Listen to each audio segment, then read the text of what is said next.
dengan pengambilan keputusan sebagai pemimpin pembelajaran, saya mohon izin untuk mengangkat permasalahan yang ada di sekolah ini untuk diambil keputusannya dengan rekan-rekan sejawat. Bagaimana menurut tadi? Mengambil keputusan bersama. Ya. Tentang Dilema yang saya angkat nanti begini, kaitannya dengan nilai anak-anak kelas 6 yang kurang, kemudian ibu kepala sekolah meminta ibu guru dan bapak guru untuk menambah nilai itu. Nanti caranya terserah nanti bagaimana ibu bapak guru.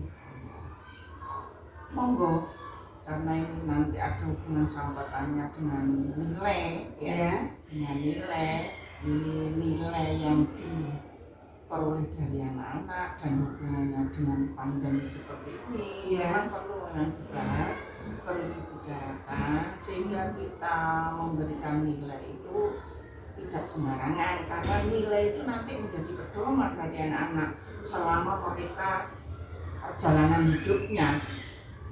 Ini kan juga bukan kesalahan anak-anak sepenuhnya, memang keadaan, maka memang harus itu memang dibicarakan. Nanti tolong ambil waktunya kapan semua bisa, nanti tidak ada bapak ibu yang lain yang mempunyai kepentingan lain sehingga nanti bisa diikuti oleh semua guru kelas. Baik, terima kasih. Rencana saya sesuai dengan yang sudah saya rencanakan. Itu saya mulai minggu keempat bulan April. Kalau ibu kepala sekolah sudah mengizinkan, maka akan segera saya laksanakan dengan teman-teman. Monggo, jadi teman-teman segera dihubungi, ada sosialisasi, saya serahkan dengan saya tahu kapan dikumpulkan dan nanti kapan kita bimbing kesepakatannya bagaimana. Iya, terima kasih atas waktunya. Ya, sama-sama.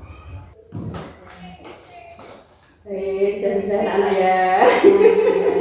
Sudah bisa. Ya. Ada apa? Iya. Begini, kaitannya dengan kita belajar tentang pengambilan keputusan sebagai pemimpin pembelajaran. Saya perlu bantuannya untuk berkolaborasi dalam menyelesaikan dilema etika yang ada di sekolah kita. Dilema etika itu yang bagaimana, Bu? Oh, dilema etika itu suatu situasi yang di situ benar sama benar. Situasi yang kita hadapi itu benar sama benar, tetapi bertentangan. Nah, nanti akan dibahas lebih lanjut di dalam pembahasan berikutnya. Nah, untuk dilema saat ini yang ada di sekolah kita, dilema etika itu nilai ulangan dan nilai ujian anak-anak yang setelah PTM itu sebagian besar itu kurang bagus, di bawah KKM bahkan sebagian besar.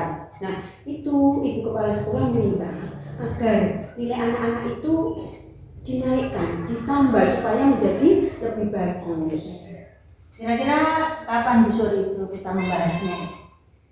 Itu akan kita laksanakan dalam minggu depan. Kira-kira hari Kamis kita akan bersama-sama belajar dalam mengambil keputusan sebagai pemimpin pembelajaran. Bisa ya? Bisa, Insya Allah. Alhamdulillah.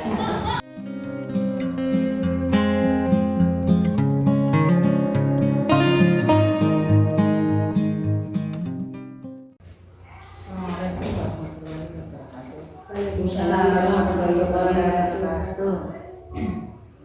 Ibu kelas yang saya hormati, ini kali ini kita membahas tentang nilai yang diperoleh anak-anak tentang pembelajaran yang kita lalui selama pandemi, pembelajaran daring. Ternyata pembelajaran daring itu pengaruh terhadap anak, baik guru itu sangat kurang bagus tentang pembelajaran, tentang pengetahuan yang diperoleh. Saya melihat dari salah satu kelas itu nilai anak-anak dibandingkan dengan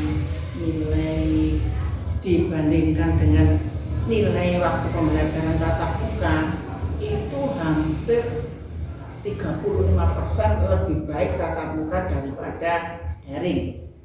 Maka dari itu, kalau kita pembagian rapot nilainya murni seperti itu, kita harus juga berpikir panjang.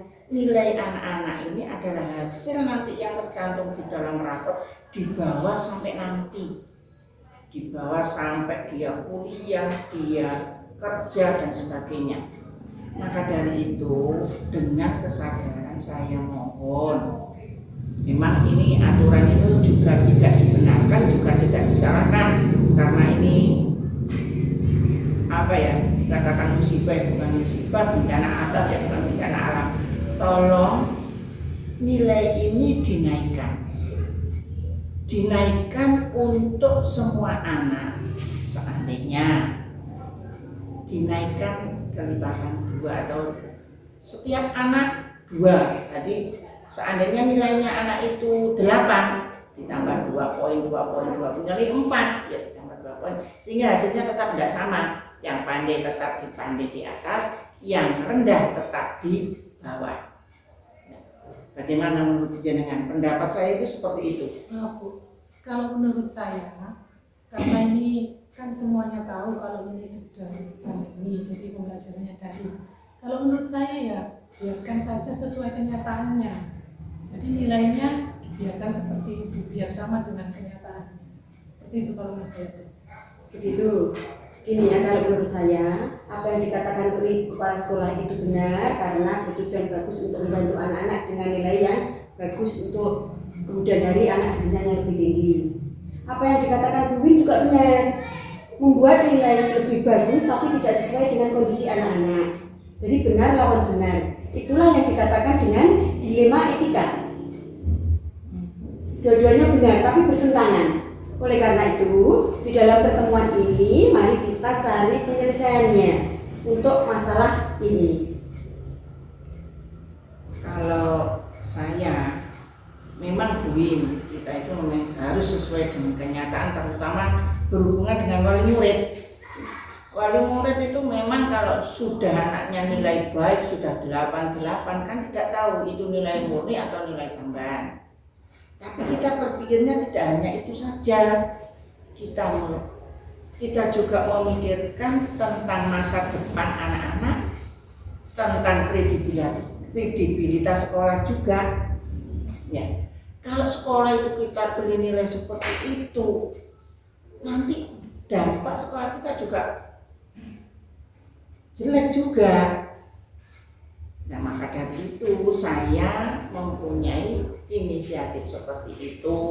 Nilainya tetap tidak berpengaruh. Enak yang tidak bisa nilainya tambah api. Ya, memang di mata itu tambah bagus, tapi guru kelas itu lebih tahu, lebih paham. Nanti seperti nilai ditambah 2 kelipatan 2 seperti saya, atau guru mempunyai pendapat lain. Ini tidak saya samakan, ini. Jadi seandainya anak-anak itu nilai ilmu pengetahuannya rendah, bisa ditambah dengan sikap dari olahraga, dari SBK, dari etika, dari disiplin, itu kita naikkan. Terutama yang seperti itu. Jadi tidak hanya melulu pengetahuan saja. Tuh, gimana? Kalau saya setuju dengan apa yang disampaikan oleh Ibu Kepala Sekolah. Apa salahnya kita menaikkan nilai untuk anak-anak untuk membantu nilai anak-anak? Itu menurut saya. Baik, kalau begitu untuk mencari solusi dari permasalahan ini, kita mulai dari menganalisis. Yang pertama kita menganalisis hal-hal yang bertentangan, nilai-nilai yang bertentangan dalam dilema ini. Yaitu yang pertama itu kan sekolah peduli terhadap anak-anak. Yang kedua, hasil akhir itu membawa nama baik sekolah dan juga berdampak bagus untuk anak-anak. Itu bertentangan dengan menambah nilai bagus tapi tidak sesuai dengan kondisi anak-anak. Itu langkah awalnya. Kalau dilihat dari faktanya, anak-anak dapat nilai jelek itu karena kan kita baru saja PTM, yaitu dibatasi waktu. Setiap hari hanya 2-3 jam pertemuan, 3 jam pelajarannya itu hanya 2-3 jam. Nah itu.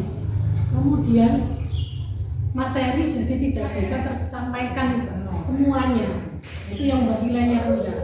Dan minat anak-anak itu menurun setelah pandemi itu yang membuat nilainya jadi jelek. Ya, seperti itu. Iya Bu Win, itu memang fakta-fakta yang relevan dengan dilema ini ya. Tapi kita bisa melihat fakta lain. Fakta lain adalah bahwa sekolah masih memikirkan, masih punya rasa peduli terhadap anak-anak. Kemudian sekolah juga memikirkan hasil akhir untuk anak-anak. Dan itu jika dilihat dari peraturan, tidak melanggar peraturan, baik peraturan kaitannya dengan pelanggaran hukum maupun kode etik. Dan itu tidak menunjukkan bahwa pelanggaran itu tidak menunjukkan pelanggaran, karena peraturan di sekolah ini tidak ada yang menyatakan hal seperti itu. Ya. Kalau memang itu memang benar kata Bu Sur itu betul, kita peduli juga anak-anak. Yang dimaksud peduli itu juga kita melihat ke depan anak-anak. Kalau nilainya anak-anak itu rendah, terutama kelas 6, dia akan sulit melanjutkan ke jenjang berikutnya, yaitu masuk SMP. Toh itu bukan keseluruhan kesalahan anak-anak. Ya, jadi nanti kita ambilkan dari nilai kepribadian, dari sikap dan sebagainya.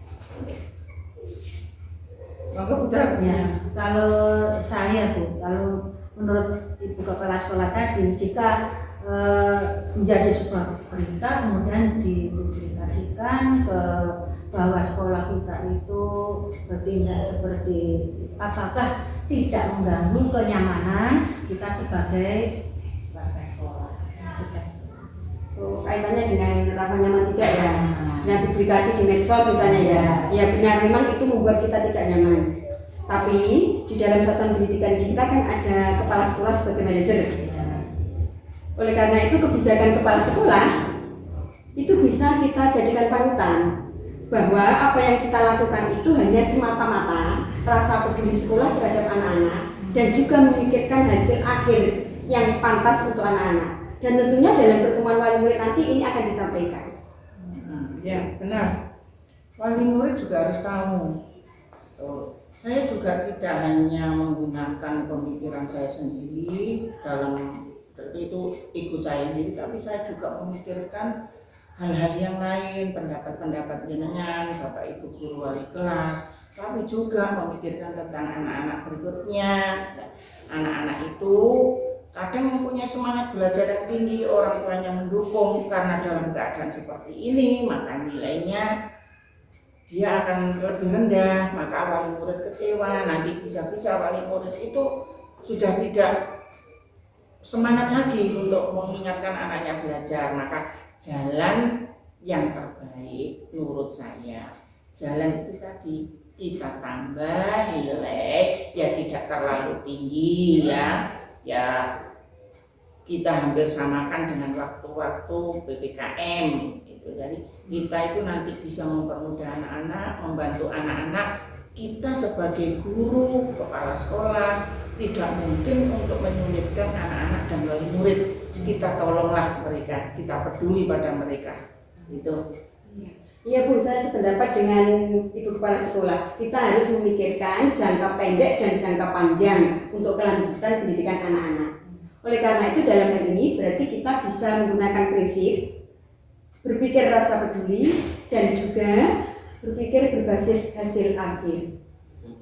Ya betul. Baik Ibu, berarti saya kira yang dibicarakan tadi memang ada benarnya gitu. Karena kita berpikir kredibilitas sekolah dan hasil akhir. Jadi nanti saya akan menambah nilai anak-anak sesuai dengan kemampuan awalnya sehingga mereka dapat nilai yang adil. Kemudian saya akan memberi mereka remedi. Jadi sebelum membuat nilai itu saya buat remedi dulu. Kemudian saya akan juga menyampaikan ke wali murid saat pertemuan nanti. Kebetulan kan sebentar lagi mau pertemuan wali murid mengenai UASBN, sosialisasi UASBN. Itu. Baik, kalau begitu Ibu semua, dilema etika yang kita hadapi saat ini sudah terpecahkan dan tercapai kesepakatan dan keputusan, yaitu kita tetap menambah nilai siswa sesuai dengan tingkatannya, namun dengan dilakukan remedial lebih dahulu. Gitu ya? Ya. Sepakat ya? Baik, semoga keputusan yang kita ambil hari ini berdampak baik bagi anak-anak untuk saat ini maupun saat yang akan